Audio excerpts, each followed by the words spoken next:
har'a atiif Yesuus walitti dhuftu. Yesuus fayyisii duwwaa qaba miti turuunaan gaa'ela qaba, dibata qaba, birrii qaba, maqaa qaba, makiina qaba. Dhalootaaf kisaaraa kan ta'e Yesuus wajji walitti hin dhumne. Amoos zariin abbaa isaatii warra waynii dhaaban hin beekamoodha. Waynii dhaabaa, waynii amooshaa, waynii gurguraa garuu gaaf tokko bakka oorii isaatti yookiis iddoo irshaa isaatiitti sagaleen tokko itti dhaqe. Amiin jedhaa yaakaati. Gaafa dhaqu waa'ee Naahimiyaadhaa itti hime.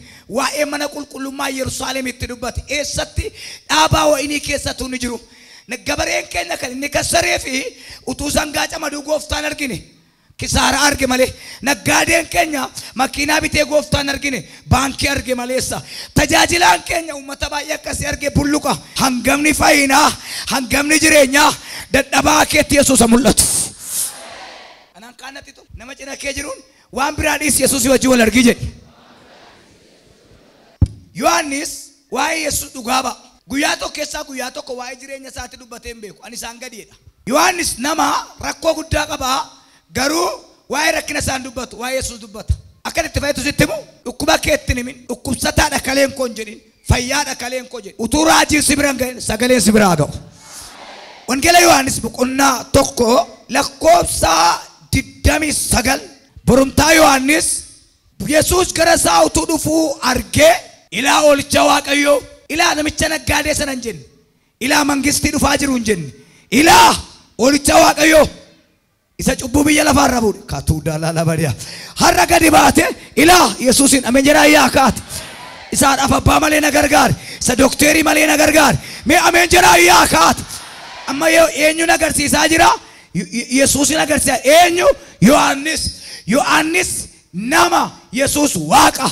Waaqaaf namatu wal agarsiisa. Namni fayyuu yoo barbaade, jireenya isaa keessatti gammachuu yoo barbaade, rakkina isaarra gooftaa agarsiisu. Ilaggeeffadhu sittan hima. Maqaan hin darbu moofaan hin darba. Maqaan hin darbu moofaan hin darba. Ilaa olicha Waaqayyoo isa cubbuu biyya lafaarraa kaase. Ilaa olicha Waaqayyoo abbaa waldaa. Ilaa olicha Waaqayyoo ka paaster balaa. Ilaa olicha Waaqayyoo kana goota taanaan maqaa bara baraan hin banne gooftaa wajjin hafta. Namni ana booddee dhufu anarra caala. Namni ana booddee dhufu anarra caala. Ana dura ture yoo. Ana dura ture yoo. Jedhee waa'ee isaa kanan dubbadhe isa kana. Isa kanaa dhahee. Isa kanan dubbachaa ture. Kuroo isa kanan dubbachaa ture. Isa kamiin na booddee dhufee na caala. Anarra waan sitti agarsiisa, waldaa sitti agarsiisu. Yoo waldaan badde isa hafu, yoo raajiin du'e isa hafu. Ilaa oolicha Waaqayyoo Yesuus. Ameen jedhaa yaakaati. Oolicha Waaqayyoo jedhaa yaakaati. Ilaa oolicha Waaqayyoo jedheetu na booddee dhufee na caala. Inka ergaan sii qaba. Amma kana booda wanti dhufu sis qabeenyaa keessin caala. Maqaan isaa eenyu? Yesuus hin caaleedhaa yaati. Yohaannis akkasii na booddee dhufee na caalaa. Inni kun isan kanaan dura waa'ee isaa dubbachaa tureedha. Amma tu Yesuus hin argin kaanserii argine nu. Kaanseriitu nu keessaa Yesuus hin caale. Dhukkuba dhiigaan nu caale, giffiitiin nu caale, sukkaaran nu caale. Isa si keessaa gannaqeeni Waaqayyo buna laateera. Isa caalu Yesuusin si keessa kaa'a. Wanta si ajjeesu irratti hin lallabin. Isa du'aa si kaasu irratti lallabin. Harka kee achi ol kaasi. Maqaa Yesuus Kiristoosin inni har'aa kaasee zarii keetti darbu isatti lallabdu Yesuusin haa ta'u. Kanaaf Yesuus akkas jedhe ani abbaa koo keessan jira jedhee abbaan koo na keessa jira jedhee isin na keessa jirtu jedhee ani immoo isin keessan jiraadhaan namni foon kootiif dhiiga koo hin fudhannee mootummaa abbaa kootti galuu hin danda'uu jedhe. Attamitti dhiiga Yesuus keessa kaanseriin taare dhiiga isaa gaafa fudhannu kaanserii keessa jira raammoonsa. Dhiiga isaas fudhannee foon isaas fudhannee foon keenya kaanserii qaba dhiigni keenya kaanserii qaba. Har'a raajiin sitti raaja si keessa kan ta'u har'aa kaasee mootii du'a moo Yesuusin haa ta'u. Kanaaf Yohaannis ilaa oolicha Waaqayyoo jedheetu ani amma sitti himte kanaan dura dubbachaa dhufi ture amma isa dhufaa jira. Namni na booddee dhufu kun na caalaa jedhe. Namoonni immoo Yesuusuma se'u Yohaannisiin. Kanaaf addunyaa kana keessa takka turee deemee maaltu ta'a beektu jiran. Namni wangeela lallabuu barbaada Kiristaan akka raajii barbaade.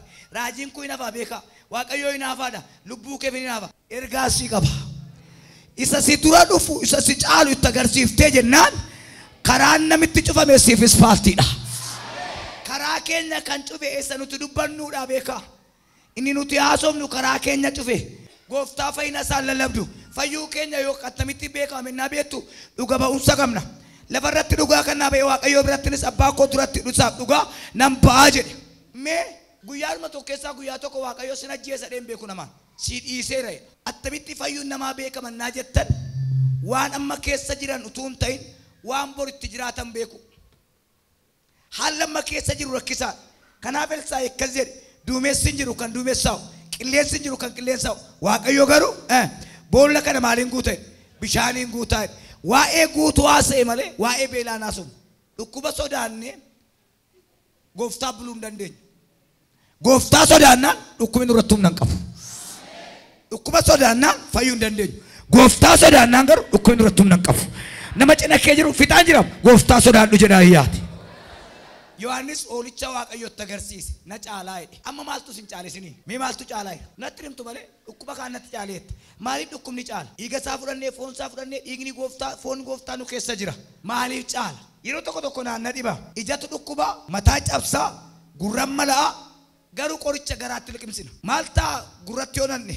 Lakki dandeettii garaadhaa ka'ee mataa dhaquu qaba qorichi. Doosii cimaadha. Erga qorichi harki nama hojjete akkas danda'e gooftaan nama hojjete oo. Gooftaan nama hojjete kana hin caalu. Rakkina keenyatu maal qabna? Waldaa qabna malee gooftaan qabna. Lafa waldaa keenya namatti agarsiifna malee lafa gooftaa keenya namatti hin agarsiifnu. Lafa waldaa namatti agarsiisuun baay'ee salphaadha. Lafa gooftaa namatti agarsiisuun kabbaadidha. Amantii irruu qabna. Waaqayyo karaa tokkos karaa lamas in dubbata. Kan dhaga'u yoo jiraate. Meeshaa tokko lafa sin dhukkura harka keessan kaadhaa. Ama waan sitti hima. Qaba harkaan. Yesuus hin jedhin. Lafa teessu Yesuus taa'eera jedhin. Ittiin tariitu irra deebi'ee Yesuus hin jedhaa hiyyaati. Dhukkuba nana jedhaa hiyyaati. Lafa teessu Yesuus taa'eera. Utuu nam tokko harkaan si qabin amani hiikamtee galta. Isa na gargaaruun labsaa'edha. Isaayyaas boqonnaa 53 lakkoofsa 4-7 duwwaa. Inni garuu dhugumaan dhiphina keenya ofirraa hin kaaye. Isaayyaastu jedha. Inni garuu dhugumaan dhiphina keenya ofirra kaaye. Inni dhiphina ofirra kaayeera. Dhiphina maa ofirra keenya reenu. Inni dhugumaan dhiphina keenya ofirra kaaye. Muddama keenyas hin baate. Muddama keenyas irra deebi'aa jedhaa hiyyaakaati. Isa Yesuus baate baachaa jirra moo tacammaarii baachaa irra. As teenyee mana nagadaa jirra. Waldaa keessa teenyee mana nagadaa jirra. Waldaa keessa teenyee mana barumsaa irra. Waldaa keessa teenyee iddoo kissii wal qasamnu jirra. Waldaa keessa teenyee nama nu cannaqe waa'ee keenyaaf maqaa keenya bal'eesse bira jirra. Attamitti dhiphina keenya baatu. Inni dhugumaan dhiphate. Inni dhugumaan nuu baate. Jedhe Isaayyaas. Yohaannis ilaa'e. Isaayyaas immoo hojii isaa hime.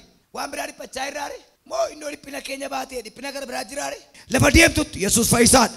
Kun Yesuusidha. Nagannaa Yesuusidha. Qonnaa Yesuusidha. Barannaa Yesuusidha. Tajaajilaa Yesuusidha. Yesuusuma afaan kee dubbatu. Dhalooti xiqqimii barbaadu hin fayyu. Dhaloonni gooftaa barbaadu gini gooftaa keessa fayyina jira waan ta'eef hin fayya.